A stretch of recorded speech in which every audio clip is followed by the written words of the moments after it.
Mari kita membuka firman Tuhan minggu yang terakhir ini.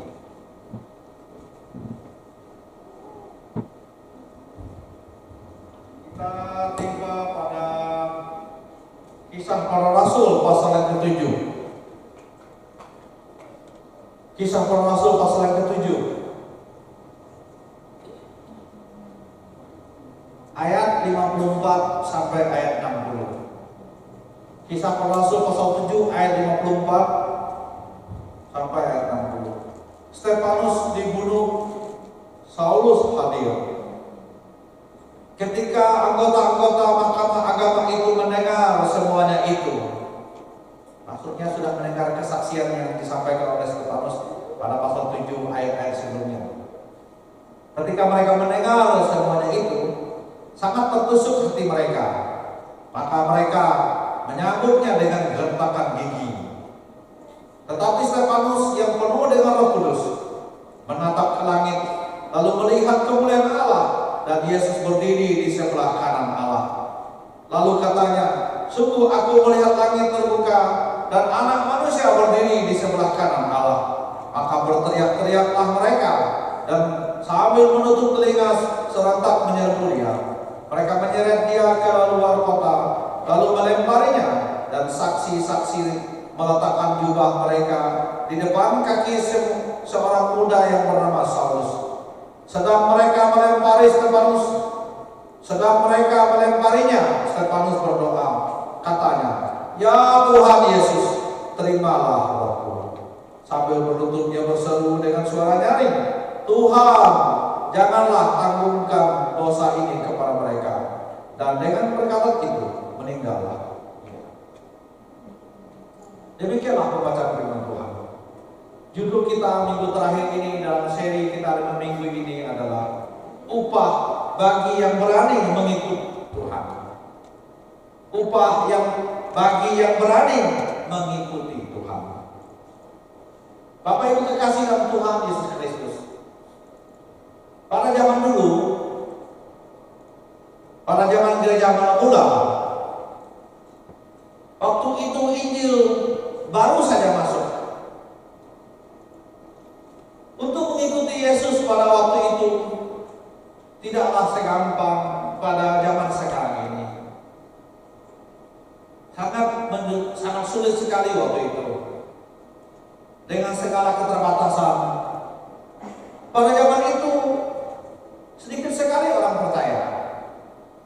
Dan juga gereja-gereja belum banyak berdiri. Itulah keadaan pada zaman itu. Selain daripada itu, mereka harus bertaruh nyawa demi menjadi pengikut Yesus Kristus. Nyawa taruhan mereka. Mereka ini adalah para rasul, para murid Tuhan Yesus yang telah mempertaruhkan nyawa mereka demi suatu nama. Nama itu adalah Yesus Kristus, Juru Selamat dunia. Hanya nama itulah yang membuat mereka mempertaruhkan hidup mereka untuk pribadi, untuk nama Yesus Juru Selamat umat manusia. Mereka mati sahih. Mereka mati mempertaruhkan, bukan mati karena penyakit, tapi mereka mati dibunuh. Jadi martir demi nama Yesus Kristus. Bapak Ibu, mereka adalah pahlawan gereja. Mereka adalah pahlawan orang percaya. Mereka adalah pahlawan-pahlawan kita yang telah mendahului kita. Dan karena mereka lah yang telah mengorbankan nyawa, kita sekarang bisa percaya kepada Tuhan. Kita menjadi orang Kristen. Kita tahu jalan keselamatan. Kita tahu setelah saya dipanggil nanti kemana saya akan pergi. Di Indonesia ini mereka adalah R.A. Jeffrey yang tinggalkan hidupnya di Amerika, kesenangannya, harta bendanya dijual, warisannya dijual untuk membiayai penginjilannya. Jiwa-jiwa dimenangkan. Orang-orang kita percaya kepada Tuhan. Orang Dayak, orang Jawa, orang Bali, orang Sulawesi, orang Papua, mengenal Tuhan Yesus oleh hambanya ini yang hadir. Setelah itu masuklah ke tempat kita. Mereka adalah Arturo yang menginjili sampai ke Sungai Melintang, Sungai Ketungau, sampai Tanah Pino. Sungai-sungai dimasukinya. Apa yang mereka lakukan ini? Ada apa sebenarnya? Mereka kok mau meninggalkan hidup mereka yang mapan di Amerika sana. Nah, akhirnya banyak mereka yang mati. Dan pengorbanan paling meresap adalah Jim Elliot yang ada di Papua. Ketika ia mengabarkan Injil masuk ke tanah Papua, ia dipanah, kemudian di depan para suku-suku tubuhnya dimakan oleh keadaan yang sangat memprihatinkan. Dia korbankan dirinya. Apa yang terjadi? Dengan dia berkorban, orang-orang di sana menerima Tuhan Yesus, percaya kepada. Mereka ini adalah pahlawan kita, pahlawan iman kita. Sebagai orang Kristen yang sudah percaya dengan Tuhan, kita berhutang budi pada mereka, kepada Stefanus, kepada Matius, Yohanes, Pembaptis, kepada Petrus, kepada rasul-rasul yang lain. Semua kita sangat berhutang budi pada mereka. Mereka adalah pahlawan kita. Karena mereka memperhatikan keadaan mereka. Mengapa kok mereka mau seperti ini? Stefanus rela dilacak. Rasul Thomas rela dibelah badannya. Yohanes Pembaptis dipenggal lehernya. Ada apa? Mengapa kok mereka mau? Ini pertanyaan yang kita lakukan. Ada apa di balik semua ini? Tidak lain, itu karena pengaruh Roh Kudus yang setelah dicurahkan kepada mereka pada waktu itu. Dengan kuasa Roh Kudus yang ada di hati mereka itulah, mereka akhirnya mengambil keputusan untuk sekali percaya Yesus. Sampai aku bisa bukankah itu yang menjadi doa kita di sini? Sekali aku pilih Yesus, selama-lamanya aku tidak akan buka apapun yang lain. Sampai jiwa ragaku ini berpusat dengan ini. Sekali Yesus, tetap Yesus. Selain itu, sebagai para rasul menurut Yesus, mereka sudah mengenal pribadi Yesus. Dan Yesus sendiri menyatakan janji-janji kepada mereka. Dan kita tahu dalam kitab Wahyu banyak sekali bicara tentang mahkota bagi yang percaya kepada. Apakah arti seperti itu? Itu tidak lain adalah upah yang menanti orang percaya. Sekarang mari kita lihat apa upahnya bagi kita orang-orang percaya yang terus mengikuti Tuhan, berani mengikuti Dia sampai kita mati. Apa upahnya? Mari kita lihat. Ayat 55 berkata demikian sampai ayat 56. Tetapi Stefanus yang penuh dengan Roh Kudus menatap ke langit, lalu melihat kemuliaan Allah dan Yesus berdiri di sebelah kanan Allah. Lalu katanya, sungguh aku melihat langit terbuka dan Anak Manusia berdiri di sebelah kanan Allah. Apa upahnya? Tidak lain upah yang pertama adalah Tuhan berdiri menyambut orang percaya yang mati karena Injil. Tuhan berdiri menyambut orang percaya yang mati karena Injil. Inilah alasan satu-satunya mengapa mereka ini berani mempertaruhkan nyawanya karena butuh ini. Lalu ia melihat Allah, lalu ia melihat kemuliaan Allah dan Yesus berdiri di sebelah kanan Allah. Langit terbuka dan Anak Manusia berdiri di sebelah kanan Allah. Ayat 60, Tuhan, janganlah tanggungkan dosa ini kepada mereka. Dan dengan perkataan itu meninggallah dia. Artinya Yesus sendiri yang berdiri menyambut kematian orang-orang yang rela hidupnya dengan Tuhan sampai akhir hidupnya. Stefanus telah mengorbankan hidupnya demi mempertahankan imannya, demi satu nama pribadi itu, Yesus Kristus. Dan ajaib, Yesus betul-betul nyata. Dia sebagai Stefanus, dia berdiri menyambut Stefanus. Nanti kita akan lihat mengapa kok Yesus berdiri. Apakah hanya dia saja yang Stefanus, untuk Stefanus saja? Setelah Pentakosta, Bapak Ibu, setelah pencurahan kudus melanda orang percaya pada waktu itu, kita kembali lagi. Mereka semua yang memberi diri waktu itu hadir menunggu jadi Bapa, mereka dikuasai oleh Roh Kudus. Artinya dipenuhi oleh Roh Kudus. Bentuk Roh Kudus memenuhi mereka. Mereka memberitakan Injil dengan kuasa yang dahsyat sekali, yaitu keberanian untuk menjelaskan Yesus dengan teratur dan terarah, mendoakan orang-orang sakit, mengusir setan-setan, membangkitkan orang mati sekalipun. Itulah bentuk mereka dipenuhi oleh Roh Kudus. Ada keberanian untuk menjelaskan Yesus itu kepada siapa saja, walaupun larangan pada waktu itu sangat keras. Agar apa? Agar jangan memberitakan nama itu, nama Yesus itu. Mereka sudah dilarang. Akan tetapi para rasul sudah berketetapan hati untuk tetap menjadi saksi bagi Kristus, apapun itu ancamannya. Mereka sudah berketetapan hati untuk tetap menjelaskan siapa Yesus itu. Maka minggu lalu kita sudah belajar, kan?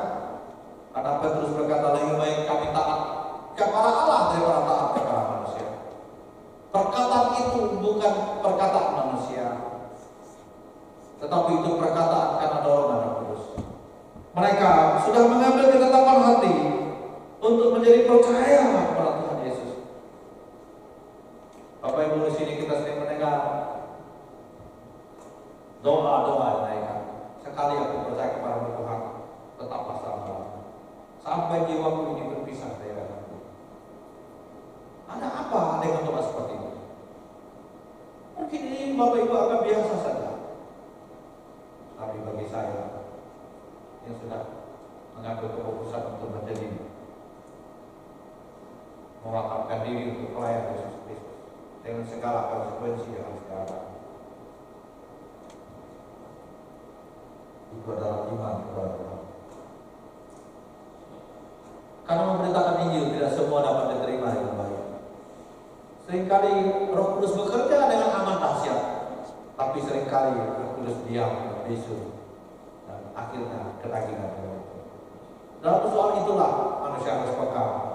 Aku tetap membarukan Tuhan, jangan andalkan kekuatan diri. Akhirnya Stefanus yang dipenuhi oleh Roh Kudus dibawa ke pengadilan agama waktu itu demi Allah. Disitulah ia diadili dan dihukum mati, dilempari dengan batu. Bapak Ibu,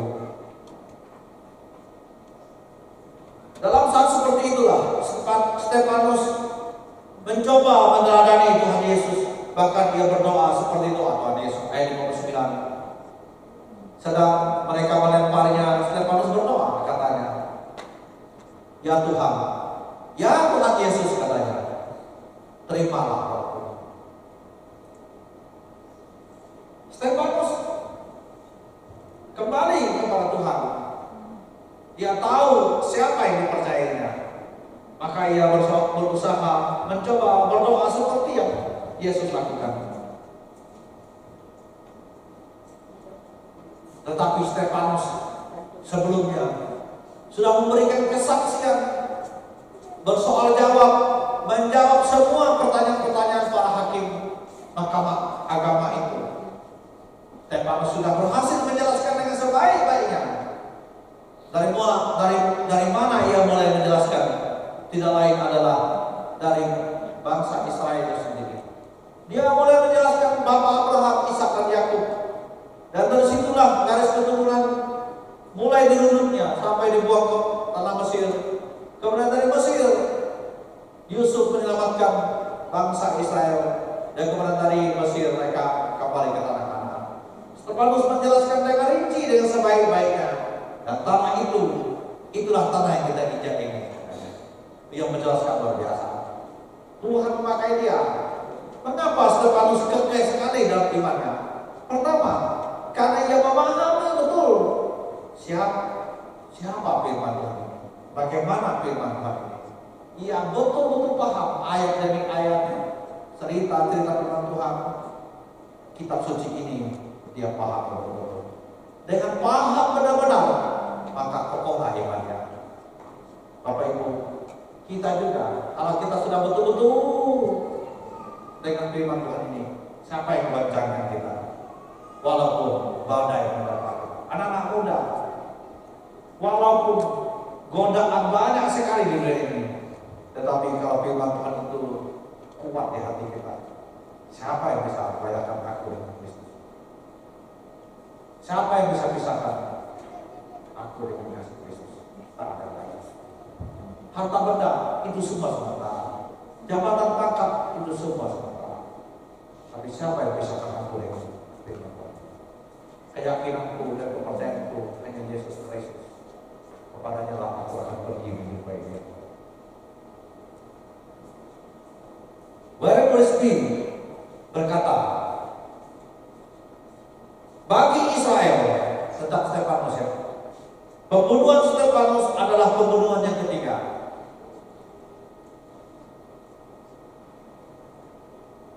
Pembunuhan yang pertama adalah Yohanes Pembaptis dengan cara dipenggal lehernya, ditaruh di atas talam. Ketika mereka Yahudi, orang Israel pada waktu itu bersama-sama, justru yang mengizinkan itu adalah orang Yahudi sendiri. Yang mengizinkan Herodes membunuh Yohanes Pembaptis,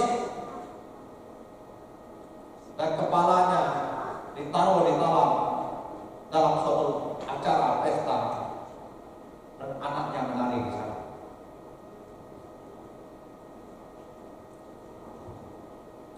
Mereka membunuh Yohanes Pembaptis. Orang Yahudi bukan saja membunuh, tetapi mereka berdosa terhadap Allah yang telah mengutus Yohanes ini untuk mendahului Yesus Kristus di padang belantara. Yang berseru-seru bertobatlah pada Allah saudara.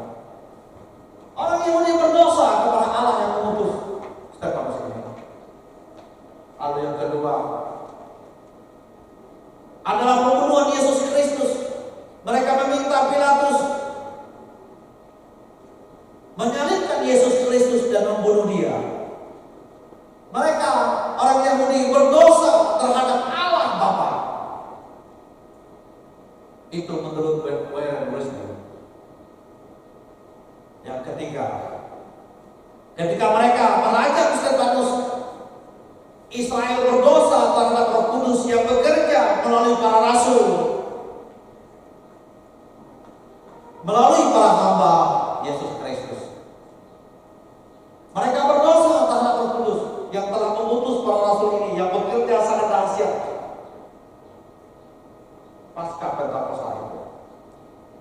Dan Yesus mengatakan dosa terhadap Roh Kudus, menduka citakan Roh Kudus, tidak dapat diampuni. Dan hukuman itu menimpa mereka, orang Yahudi. 70 tahun kemudian muncullah seorang kaisar yang bernama Titus dengan tentara Romawi. Mereka mengepung Yerusalem dan menghancurkan Yerusalem, dan bait Allah lumpuh luluh lantak. Itulah dosa yang menimpa kepada mereka, hukuman yang menimpa mereka.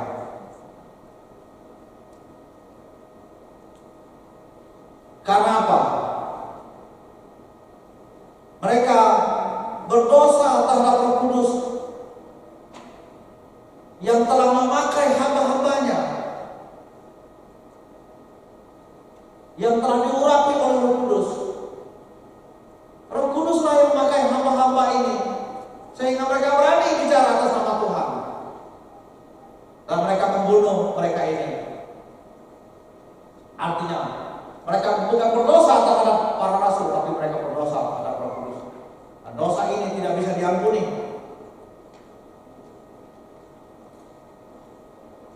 Berdosa kepada hamba-hambanya yang dipakai bibir mulutnya untuk memberitakan Injil tidak dapat diampuni. Apa yang terjadi? Bapak Ibu kasih dalam Tuhan, dari mana latar belakangnya? Karena tidak lain, mereka menggunakan bait Allah seharusnya dipakai untuk memberitakan kabar baik juru selamat Yesus Kristus, juru selamat manusia. Tetapi dari bait Allah itulah Bapak Ibu, mereka salah gunakan. Bait Allah dipakai untuk menghukum mati dengan sadis hamba-hamba Allah yang mati di ini. Itulah yang menjadi kesalahan mereka. Harusnya bait Allah dipakai untuk memberitakan, untuk menyelamatkan, memulihkan, mengampuni orang-orang berdosa, tapi dipakai sebagai tempat menghakimi dan membunuh orang-orang yang dipakai Tuhan untuk melayaninya.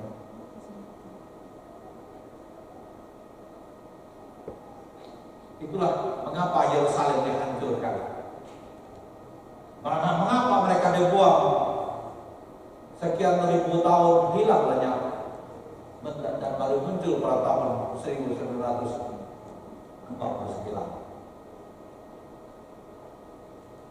Ada apa? Itulah akibat. Mereka berdosa. Dosa itu tidak bisa diampuni. Akibat itulah Israel harus menanggung dan menangis sampai hari ini. Kalau kita pergi ke Israel di tembok ratapan itu, apa yang terjadi di sana? Mereka orang-orang Yahudi, mereka menggantungkan karena mereka di tembok ratapan itu sambil menangis, sambil berdoa. Sampai hari ini mereka menangisi meratapi tembok itu. Dan sampai hari ini Bapak Ibu, bait suci itu tidak akan bisa dibangun kembali. Itulah hukuman yang ditimpakan kepada mereka karena dosa mereka terhadap Roh Kudus itu yang telah membinasakan, membunuh dengan sangat sadis orang-orang yang dipakai Roh Kudus untuk memberitakan Yesus Kristus. Mereka bukan maunya Stefanus, bukan maunya menjadi seorang murid dan rasul. Yohanes, Markus, Matius, bukan maunya mereka, tapi pengaruh Roh Kuduslah para Petrus ini berani. Mereka sebenarnya hanya manusia belaka, tetapi sebenarnya mereka adalah didiami Roh Kudus yang membuat mereka berani bersaksi bagi Kristus. Tapi orang-orang yang berdosa telah membunuh mereka. Itulah yang mereka tanggung. Bapak Ibu kasih Tuhan, itulah upah yang bagi orang percaya yang berani mengikut Tuhan sampai akhir hidupnya. Upahnya adalah Tuhan menyambut dia pada waktu dia meninggal nanti. Dia berdiri, Tuhan Yesus berdiri di sebelah kanan menyambut Stefanus. Sekarang pertanyaannya, mengapa kok Stefanus yang meninggal itu Tuhan Yesus berdiri menyambut dia? Bapak Ibu masih ingat ayat Alkitab Tuhan Yesus terangkat ke surga, bukan? Dia berkata apa? Aku pergi ke surga dan duduk di sebelah kanan Allah Bapa. Duduk di sebelah kanan Allah Bapa. Ketika ia naik ke surga, ia duduk. Tapi ajaib, ketika Stefanus meninggal, ia berdiri. Apa artinya bagi kita? Tuhan Yesus betul-betul sangat menghargai orang-orang yang mati karena Injil Yesus Kristus. Itu Tuhan Yesus sangat menghargai Bapak Ibu kita, orang muda, orang tua yang setia dengan Injil Yesus Kristus sampai kita mati. Tuhan Yesus sangat memberikan kemuliaan kepada orang-orang yang memberitakan Injil sampai akhir hidupnya.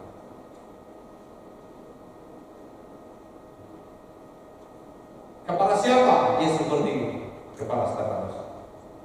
Dia sangat menghargai Stefanus. Bapak Ibu, kita mau dihargai Tuhan pakai apa? Tuhan menghargai kita hari ini. Kalau kita akan melakukan pekerjaan Tuhan ini, apakah suatu kelak nanti ketika kita dipanggil Tuhan, bagaimana respon Tuhan terhadap kita? Semoga saja waktu kita dipanggil Tuhan nanti, hal yang sama dilakukan Stefanus, dia lakukan juga yang kita. Tapi pertanyaannya, bagaimana saya hidup hari ini? Bisakah kita seperti Stefanus? Itu pertanyaan besar. Renungkanlah ini, apa yang telah kuberikan oleh Tuhan? Kalau kita mau disambut oleh Tuhan Yesus seperti dia menyambut Stefanus, setialah kepada Tuhan. Hiduplah dengan dia sesungguh-sungguhnya. Walaupun kita di dunia, kita harus banyak menerima realita hidup kita. Yang terakhir, apa upahnya? Bagi orang yang berani mengikuti Tuhan sampai akhir hidupnya. Ayat 59, sedang mereka melemparinya, Stefanus berdoa katanya, ya Tuhan Yesus, terimalah rohku. Yang kedua adalah rohnya diterima Tuhan pada waktu ia mati.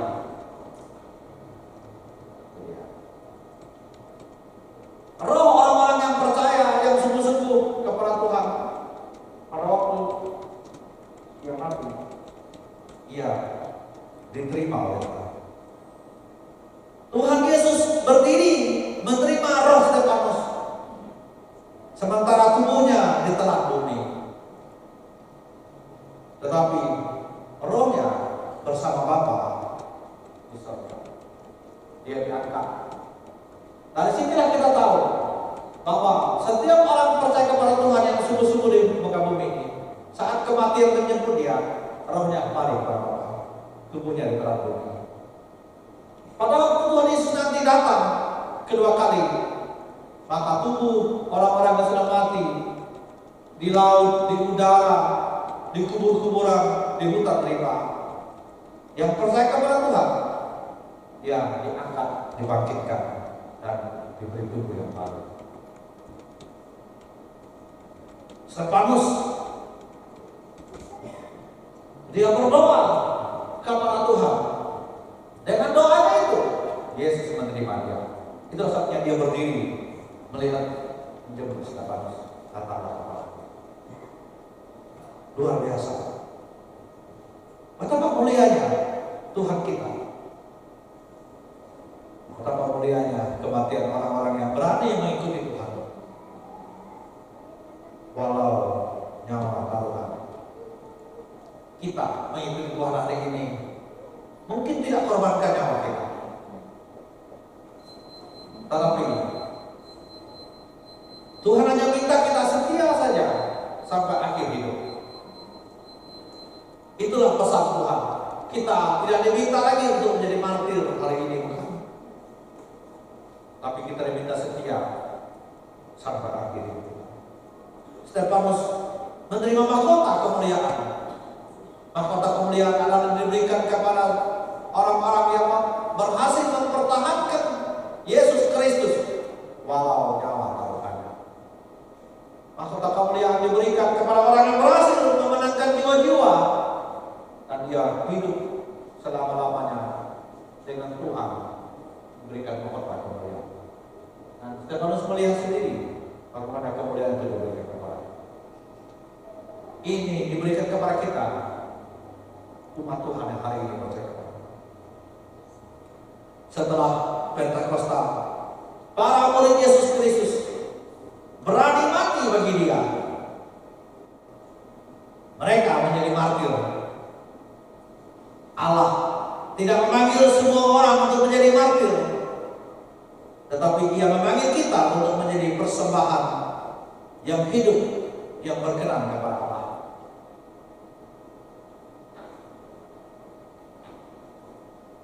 Yang memanggil kita untuk mempersembahkan hidup kita ini sebagai persembahan yang hidup. Persembahkanlah hidup kita untuk Tuhan. Roma 12 ayat 1 dan 2. Wherever Holy Spirit berkata, memang mungkin lebih sulit untuk hidup bagi Kristus ketimbang mati bagi Dia.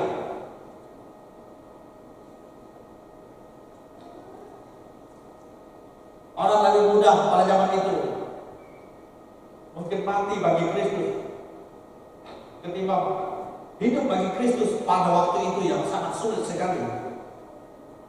Ataupun kita hari ini mungkin hidup bagi Kristus itu yang sangat sulit.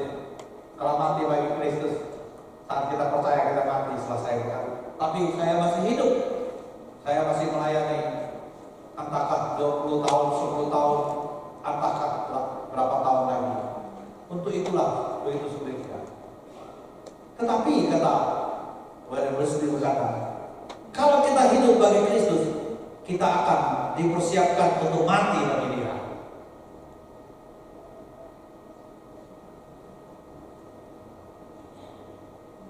Kalau saya mau betul-betul hidup bagi Kristus, saya juga akan dipersiapkan oleh Kristus untuk mati bagi Dia.